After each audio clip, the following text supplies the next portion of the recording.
할렐루야. 여섯째 주가 됐습니다. 벌써 6주차가 됐습니다. 성도님들. 과제는 잘 하고 있는지 모르겠네요. 헤르만 바빙크 책이 좀 많이 어려울 건데 성도님들 5장까지가 소위 조직 신학에서 프롤레고메나라는 파트입니다. 그게 제일 어찌 보면 서론이면서 방대하고 서지학적 자료들도 많이 있고 하기 때문에 조금 힘들 수 있겠지만 성도님들이 그걸 뭐 어렵더라도 한번 읽으면 좋은 바탕과 토대를 놓을 거라 생각이 듭니다. 자, 오늘은 우리가 왜 그러면 이 Why Study EST? 우리가 왜 Evangelical Systematic Theology, 복음주의 조직신학을 왜 우리가 해야 되는가? 미국의 유명한 사립 신학교가 있습니다. 반더빌트 디비니티 스쿨이라고 되게 저명한 사립 신학교가 있는데 우리 보수주의에서는 안 갑니다. 그런데 이제 자유주의 진영 쪽에서는 반더빌트 그리고 따라주는 데가 하버드 그리고 시카고 디비니티 스쿨 다 우리가 볼 때는 우아하는데 이들은 성경에 대해서 성경 자체에 대해서 별로 관심을 기울이지 않습니다. 왜냐하면 성경이 신적인 권위를 지닌 문서다. 하나님의 말씀이다. 생각을 안 하거든요. 그래서 그들이 하는 신학의 방법을 소위 speculative approach, 그러니까 사유하고 반성하고 이성적인 추론을 통해서 하는 그런 신학을 하고 있기 때문에 소위 그들이 하는 신학적 방법론을 고등비평이라고 합니다. 고등비평. 그거를 이제 설명하면 또 시간이 가니까 그거는 다음에 또 신약 서론이나 어쨌든 성경 개론 같은 시간을 가지게 되면 그때 고등비평, 저등비평, 본문비평, 역사비평 이런 것들에 대해서 간략하게 한번 알아보겠습니다. 근데 어쨌든 그들은 고등비평의 입장인데 한마디로 쉽게 말하면 고등비평, 그들이 성경보다 더 위에 있다. 그런 입장에서 역사비평이라든지 자료비평이라든지 문서비평이라든지 이런 것들을 이제 토대로 해가지고 신학을 추구하는 방법을 가집니다. 근데 우리는 저등비평이거든요. 본문 중심의 신학을 합니다. 근데 어쨌든 그러한 이제 저등비평적인 관점에서 이제 우리가 성경을 보고 조직신학을 하게 되는데, 자, 첫 번째로 우리가 조직신학을 복음주의 전학 조직신학을 하는 첫 번째 이유는 뭐예요? Comprehensive Scriptural Vantage Point. 다시 말하면 전포괄적인 성경에 대한 조망을 가지기 위해서다. Vantage Point 하면 쉽게 말하면 이런 거예요. 파수꾼들이 높은 산에서 올라가고 밑을 쫙 내려다보면 어떻습니까, 성도님들? 온 이 마을이라든지 모든 구조가 다 보이잖아요. 밑에 있으면 내가 어디로 가는지가 잘 안 보이는데 위에 있으면 다 보인다. 그래서 전포괄적인 성경적인 조망을 준다. 여기서 말하는 조망은 우리가 소위 말하는 바라볼 쪽에 망보달 때 망, 그래서 먼 곳을 바라본다 이런 뜻으로 쓰는 게 아니고, 물론 한글에는 없지만 새 조자를 저는 쓰고 싶어요. 새 조자.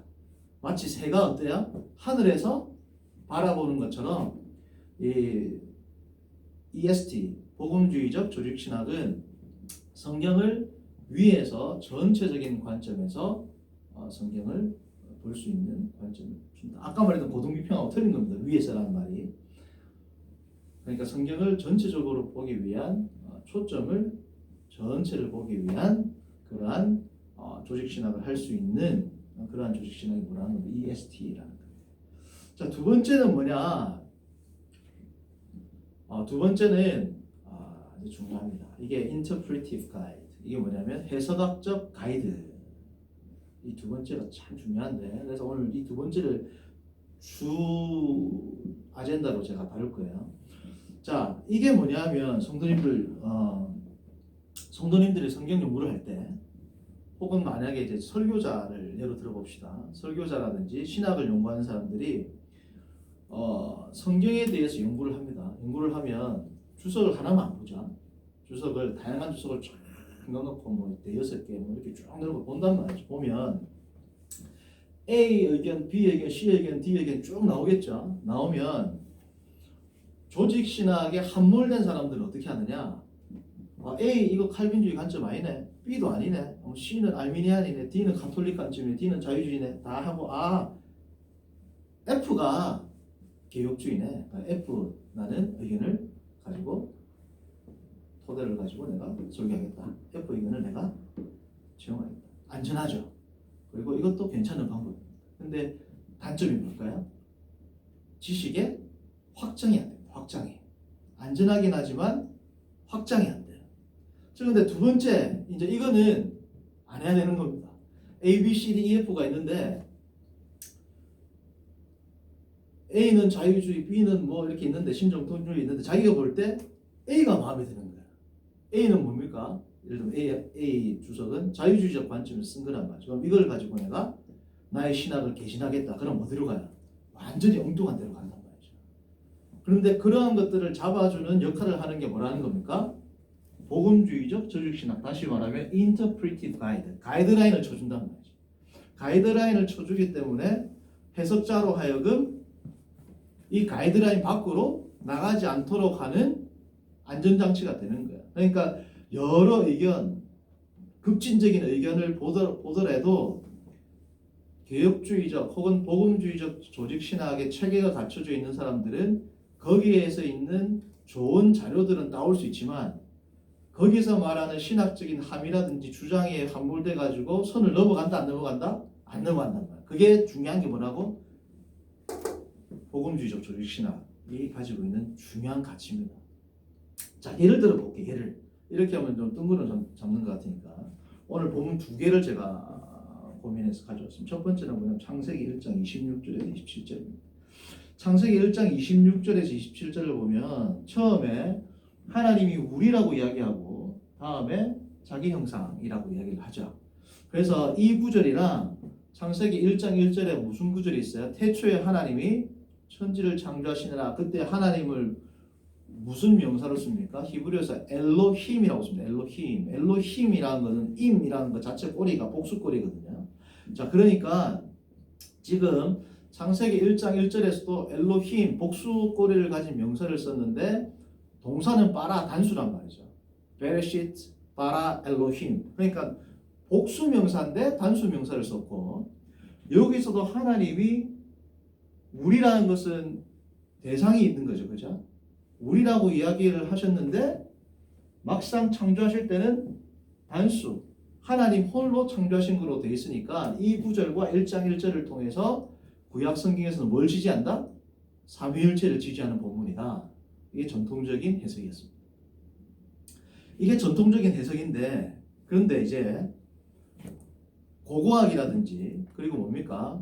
비블리컬 히브리 그러니까 성경 히브리어를 직접 들어가 보든다든지 좀 더 이제 근원적으로 세머라든지 아카드라든지 우가리드라든지 고대 언어를 쭉 보니까 지금 이 말은 삼위일체 하나님이 구약에서부터 계시되었다. 조직신학적으로는 맞는데 이 구절을 통해서 그렇게 뽑아내는 것은 성경 주석적으로는 성경 신학적으로는 더 정확하게 성경 비블리컬 스터디 성경 주의 입장에서는 잘못된 의견이라는 게 이제 나오기 시작하는 거예요. 성도님 이해됩니까? 자, 그러면 크게 이제 어떤 의견이냐? 여기서 우리라는 의미는 뭐냐? 첫 번째, 전통적인 의견입니다. 이건 칼빈도 그렇고 전통적으로 우리 보수 개혁주의에서 취했던 이 우리라는 것은 삼위 하나님, 성부, 성자, 성령 하나님이 대화하셨던 내용이다. 라는 것이 전통적인 의미였고 이거를 지지하기 위해서 나왔던 게 뭐냐? 이 장언복수라는 거예요. 장언복수. Majestatis pluralis. Majesty pluralis. 영어로 말하면 plural of majesty. 장언복수라는 건 뭐냐면 아주 장엄한 대상은 복수로 쓴다는 거예요. 복수. 그래서 이 장언복수를 삼위일체 하나님을 나타내는 것이다라고 말을 했는데 사실은 그 의견도 틀린 이유가 장언복수는 꼭 삼위일체를 나타내는 게 아닙니다. 왜냐하면 아주 장엄한 대상 예를 들면 하나님이 태초에 하늘과 땅을 창조하시나 천지를 창조하시나 나오죠. 여기서 하늘이 복수거든요. 왜? 하늘은 아주 장엄하고 신들이 거하는 초소이기 때문에 땅은 단수인데 하늘은 복수로 썼단 말이죠. 그러니까 아주 장엄하고 어미로운 어떠한 대상을 지칭할 때는 장엄복수를 쓰기 때문에 꼭 이 장엄복수가 삼위일체 하나님을 지지한다라고 볼 수 있어요, 없어요? 없다면 그냥 하나님의 장엄함을 드러내기 위해서 장엄복수를 썼다라는 주장이 있어 왔습니다. 일단 제가 의견을 이야기할게요. 세 번째는 깊은 숙고의 표현. 깊은 자기 반성, 자기가 고민하면서 할 때는 우리라는 표현을 쓰는 세머적인 특징이 있다라는 것이 이제 언어학자들에 의해서 발견됐습니다. 자, 예를 들어 볼게요. 예를 보면 요즘에는 조금 덜한데 옛날에는 우리나라 사람들이 우리라는 말을 많이 썼죠. 우리 집에 가자. 자기 집인데. 더 심하면 이 우리 아내입니다. 그러니까 미국 사람들이 볼 때는 우리 아내 말이 안 되잖아요. 그죠? 요즘에는 제 아내입니다. 내 아내입니다 하는데 한 20, 30년 전에 우리라는 말 잘 썼어요. 우리 엄마예요. 그죠? 정확하게 내 엄마잖아요. 우리의 엄마가 아니잖아요. 그죠? 그러나 우리나라 정서에서는 우리 엄마라고 할 때 나의 엄마를 지칭한다라고 누구나 압니다. 한국 사람들은. 마찬가지로 깊은 숙고를 할 때는 숙고를 하는 대상이 복수 우리가 아니라 내 혼자라도 우리라는 표현을 쓴단 말이에요. 그러한 세무적인 특징이 있다는 것이 이제 언어학에서 발견이 됐습니다. 그래서 3번을 지지하는 의견도 있어요. 예를 들면 주석이 지금 1번 말한 주석, 2번 말한 주석, 3번 말한 주석 있단 말이지. 그죠? 네 번째는 하나님하고 천사가 이제 대화를 하는 장면입니다. 왜? 하나님이 인간을 창조하기 전에 천사를 창조했기 때문에 열왕기 하 같은 경우에를 보면 하나님이 미가야에게 누가 꿰어가지고 그로 하여금 미가야를 죽게 할 거니까 천사들이 나와가지고 내가 하겠습니다 나오거든요. 그러니까 하나님이 천상회의를 하는 장면이 나와요. 욥기를 봐도 하나님이 천상회의를 하고 그 가운데 사탄도 참여하는 게 나오거든요. 그러니까 하나님이 천상회의를 하는 장면이다. 그래서 하나님과 천사들이 영적인 존재니까 우리의 형상이라는 것은 꼭 하나님의 형상을 포함하는 게 아니라 천사까지 포함하는 영적인 존재로 만들자라는 의미다라고 말하는 사람들도 생긴 거란 말이죠. 이게 다 이게 지지가 될 수 있는 겁니다. 자, 그런데 먼저 조직신학을 하기 전에 언어학적으로 먼저 들어가 보면 어떤 반론이 있느냐? 언어학적으로 볼 때 가장 지지받는 의견이 하나가 딱 나와요. 언어학적으로. 자, 첫 번째. 삼위 하나님 간의 대화는 언어학적으로는 지지가 안 됩니다. 왜냐하면 이것은 신약의 눈으로 구약을 읽는 겁니다. 신약의 눈으로. 신약에 삼위일체 하나님이 있으니까 1장 1절이라든지 1장 26절, 27절을 읽는 것이지 아까도 말했다시피 엘로힘이라든지 우리라는 말 자체가 히브리어 특징상 그 특성 자체가 그 명사 자체가 엘로힘이라는 명사라든지 우리가 만들자라는 이게 이제 발로티브거든요. 히브리 그래머로는 이런 것들이 삼위일체 하나님을 삼위 하나님 간의 대화를 지지한다는 게 문법적으로 이게 말이 안 되는 겁니다. 사실은 히브리 문법적으로. 그러니까 이거는 삼위일체 하나님을 지칭하는 proof text 증명 구절로 사용하기에는 부적절하다. 이게 지금은 정설이에요. 문법적으로는. 자, 그러면 두 번째 장언복수. 이 장언복수도 문법적으로는 불가능하다는 게 나옵니다. 왜냐하면 여기 나오는 주온 무라우카라고 아주 세계적인 히브리어 문법책이거든요. 그게 바티칸 그러니까 가톨릭 성서 공회에서 나왔습니다. 가톨릭 성서 공회에서 나왔는데 이건 뭐 신학적인 게 아니고 언어학적으로만 다루기 때문에 저명한 언어학자 프랑스 예수회 소속인 언어학자 폴 주온이라는 사람하고 일본 사람이 합니다. 언어학자 대단한 일본 사람이 있습니다. 타카미츠 무라오카 그러니까 주온 이 사람 주온이랑 무라오카 이름을 따가지고 주온 무라오카 히브리 그래머라고 나온 게 있어요. 지금 뭐 아주 그 저명한 문법책이에요. 그 보면 쫙 나오는데 섹션 114번의 E를 보면 장언복수가 지금 1장 26절이나 27절 혹은 창세기 1장 1절에서 장언복수가 사용될 수가 없다. 첫 번째 왜 장언복수는 동사하고 같이 사용 못된다. 두 번째 우리가 뭐 하자 때 우리라는 표현이 장언복수로 사용된 용례가 구약 성경에 한 번도 안 나온다라고 주온 무라우카가 문법책 114번의 E에다가 명시를 해놨어요. 각주에다가 이렇게 써놨단 말이죠. 그러니까 쉽게 말해서 1장 26절, 27절이 장언복수가 맞다 아니다? 1장 1절에 엘로힘이 장언복수가 맞다 아니란 말이야. 일단 문법적으로 아니기 때문에 그걸 맞다라고 우길 수가 없어요. 문법적으로 아니기 때문에 삼위일체 하나님을 드러내주는 구절이라고 할 수가 없단 말이지. 그러니까 삼위일체 하나님을 드러내준다라고 할 때는 다른 구절을 갖고 와야 돼. 이 구절을 가지고 안 되고. 이해되시죠?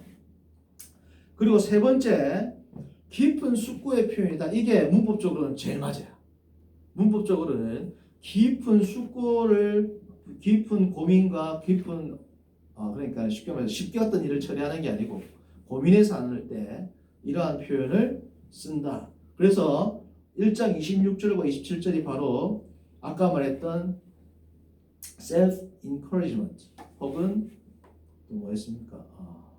생각이 안 나요. self deliberation의 표현으로 볼 수 있다라고 폴 주온과 타카미츠 무라오카가 그의 문법적에다가 정리를 해놨단 말이죠. 그러니까 1장 26절과 27절은 하나님이 삼위일체가 아니고 그냥 당시의 구약 백성들은 삼위일체 하나님에 대한 사상이 없었단 말이에요. 왜?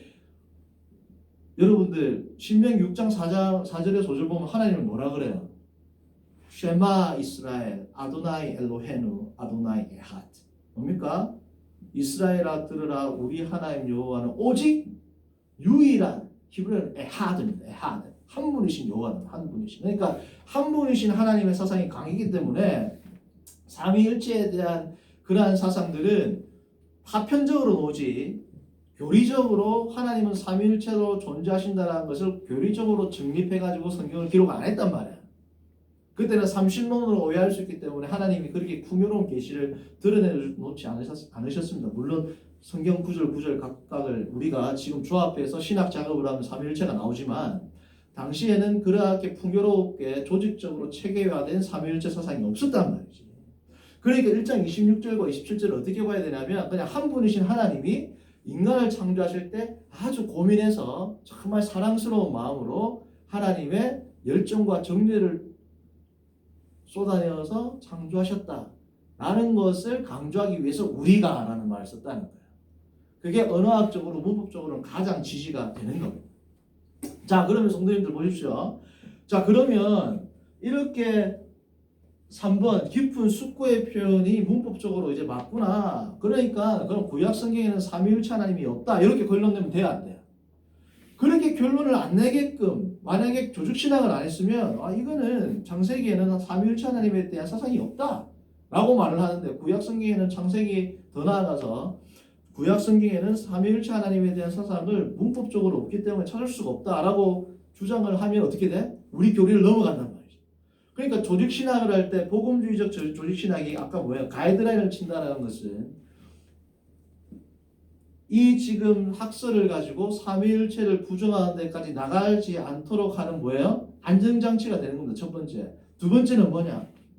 안전장치가 되는 동시에 이것이 깊은 숙고의 표현이라는 것을 알았기 때문에 이것을 통해서 삼위일체 하나님이 그럼 어떻게 다르게 나타나지? 하면서 구약 성경을 어떻게 다른 관점에서 더 풍요롭게 연구를 하는 것을 통해서 신학을 하는 사람이 안전하게 조직신학적인 체계 안에서 교리적인 이탈이 없는 동시에 신학적인 확장을 어떻게 해요?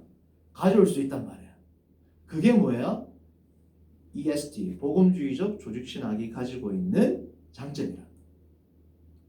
다음 시간에 두 번째 용례를 살펴보고 계속 진행을 해보도록 하겠습니다.